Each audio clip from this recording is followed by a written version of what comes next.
Hello mga bossing, ayan na po, luto na ang ating sinigang. Ayan, luto na po ang sinigang ko. Yummy yummy.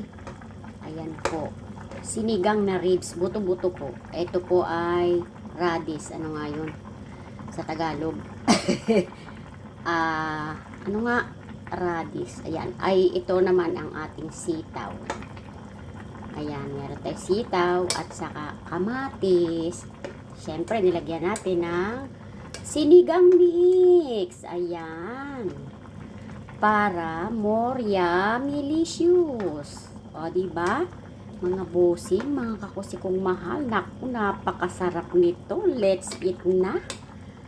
Simple lang siya, ang aking sinigang. Konti lang ang aking gulay. Yan lang ang gulay ko. Ano nga eri sa Tagalog? Radis. Ay, basta ganon. Bahala na kayo sa Tagalog at nalimutan ko. Ayan. Basta masarap. Ayan ang ating sitaw. O, diba?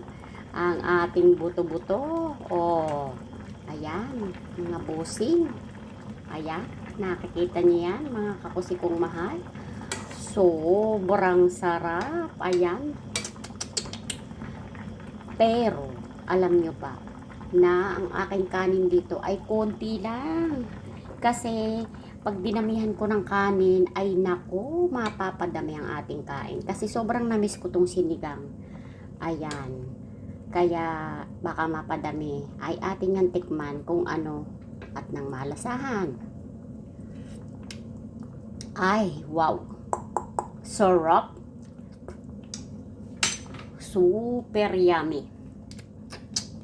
Tamang-tama sa malamig na panahon ang ating ulam for today. Mga bossing, ayan. Salamat po sa inyong lahat. Tayo ay nagkaroon ng time na makaluto ng sinigang. At the same time, walang nagdidrill dito sa itaas namin. Kaya, nabidyohan ko itong aking niluto. Ayan. Diba, mga bossing? Ayan. Maraming pong thank you sa inyong lahat. Kahit na walang nanonood ng aking mga video, maraming pa rin salamat sa inyong lahat. Basta ako'y may time, still na ako ay mag-a-upload ng mga video. Walang makakapigil. Wala pong nanonood ng aking mga video kasi lahat po yan ay mentioning. So, alam ko na walang nanonood ng aking video, but then, okay lang yan. Alam kong darating yung time para sa akin. Kaya, salamat ng marami sa inyong lahat.